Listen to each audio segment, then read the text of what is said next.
Hello and welcome back to another video, and today I have Mateo once again with me on the channel, and he's going to be showing us his second place Invoked SHADDOLL Dogmatika deck profile. He did obviously pretty well with it, and Mateo, you want to take it from here? Yeah, sure. We'll start off with the main deck. So, we start off with the SHADDOLLs. We do 2 Wendy. This is just your basic generic one that pretty much is the best out of all of them, and that's the reason we're running 2 Squamata and 2 Hedgehog. Most people are cutting one of each out. I just prefer having a heavier SHADDOLL lineup. It's more preference than anything. But awesome. Then for the 1-0s, we go 1 Dragon, 1 Beast, and 1 Ariel. This card actually came up quite a bit today. Ariel won me about 3 games, give or take, because it just provides a lot of value when you banish 3 really important cards from the grave. So that's it for the engine, the SHADDOLL engine. Now to the Invoked, we just 3 Aleister. This is just a really standard card you're gonna play in this deck, and it's really broken. It should be at 1, but it isn't. How many times did you normal summon it today? Like probably 6 times. Okay. Actually, one game I had 3 Aleisters on the board at once. Yeah. Alright, cool. So for the Dogmatikas, we do 1 Ecclesia, 1 Flurley. I was playing Maximus, I just wanted to test it without it, and I actually liked the way it performed. I think you could play either way. Just the problem is with Maximus, if you play against Drytron, you give them a free pop and a free ritual monster to their hand. So I think this is just better for this format. For the monsters, for the hand traps, we go 3 Phantasme, 3 Veiler. The reason we're playing Veiler is because it's a light, and you can just make a construct from hand, and it comes up, and it's actually saved me quite a bit of games. And Phantasme allows you to play against Striker, because this deck has a pretty shitty matchup against it. And that's pretty much it. Just the target protection is really good, and it resets your hand. Awesome. Also really good against Tri-Brigade as well, and the mirror's pretty good. For the spells, we start off with Triple Nadir. This card's really unexplanatory. This card's broken. Gets our whole engine live. Yep. Then we go Triple SHADDOLL Fusion, the best fusion spell by far. It's just amazing. This card is like a 1-card full board and a board wipe as well.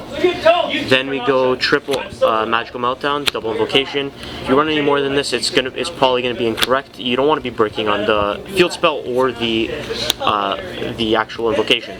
Yeah. Then to the non-essential cards, we run Triple Prod of Prosperity. This card's amazing. You need to. I do believe you need to run it, or else this deck has very big consistency issues. The biggest swap out for this is actually Spellbook of Knowledge. I tested with it, but this card is just far superior. Then we go Triple Super Poly. A lot of people have been cutting this down to 2 or 1, but for my purposes, I like this card still at 3 because against Drytron, this card clears their board, and against most decks, you can still get value off this card. The one deck this is absolutely horrid against is obviously Sky Striker, because the only time you can hit them is with Ray, which really doesn't do much. So this is just a quick instant side out, but other than that, I think the card's still pretty good. Then the last one is Called by the Grave. This is just one of that's, you know. Did you see it today a lot?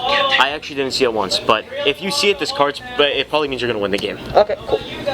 Then for the traps, 1 Schism, 1 Punishment. This is basically just the standard lineup. People are running Resh. I don't like that card. It's just a brick. But this is just what I prefer, really. Okay, cool. That's it for the main deck, 40 cards. Yeah. And to the extra deck, we go Double Construct, Double Apclone, and Double Winda. So you're gonna find utility in playing 2 of each versus playing like 3, 1, 2, or something like that. People like to cut the Apclone to 1, which in my opinion is quite shit, because you are wasting the amount of resource you have in the grind, because you're going to be using 1 automatically to pitch for Nadir. So I think the second one does come up, and almost every game I've actually used the second one. Awesome. So that's it for the SHADDOLLs. For the basically non-essentials, sure, yeah, 1 Anthus and 1 Mud Dragon. I think this is the best Super Poly target this format. Whoops.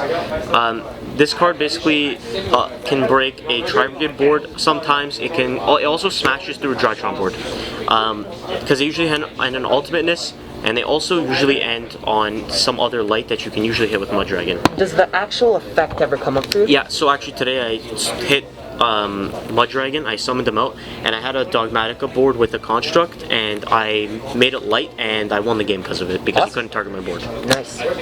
Second place, bad boy. Now for the Invoked engine, we go double Mecha Bus. Since we are running the Dogmatika engine, I think the second Mecha Bus is quite necessary. If you don't like the second Mecha Bus, I think you can definitely run Caliga, because it does come up where you're playing a Sky Striker, where you can just banish their Ray out of their grave and make a Caliga, which is pretty good. I've been considering it, but I just think the Mecha Bus is better for my personal use. One Raijin. This card is really good because you can super poly the barrier statue. Is kind of a niche thing, but it's there, and it's also actually just a really solid card to have, because your Wendy is wind. One of Goides. This is, I think, the real game changer of this deck. This card allows you to OTK, it allows you to smash through boards, and its attack gain is until the end of your opponent's turn, which is really, really good. That's it for the Invoked engine. Awesome. And then for the Link monsters, we run 3, which is pretty generic. 1 Anaconda, 1 Artemis, and 1 Gravity Controller. Alright, so before you say anything about these, I just want to ask, no Titaniclad? No, you only run Titaniclad if you run Maximus. Okay, cool. But yeah, so with these, Anaconda is just really good because it allows you to dump a Super Poly. You make their thing dark, and Super Poly this and their card for Mud Dragon. Or you can just dump Shadoll Fusion and get a free plus, because it still has the effect to use from the deck if they control an extra monster. And then obviously this is to link away your Aleister. If they summon Aleister, sorry, if you have Aleister on the board and you make this, it gives you a free Mechaba, and obviously Gravity Controller. Just having this basically allows you to, right? Link off Construct or App Clone or any sort of it's just a combo name around. Yeah, and it just gives you basically a Schism. Is that it? Yeah, that's it for the deck profile we run. Awesome. Thank you guys so much for watching. We have Mateo over here with me once again as our second place tournament, over here at Untouchables. And of course, smash the like button, subscribe, and I'll catch you guys in the next video. Alright guys, peace.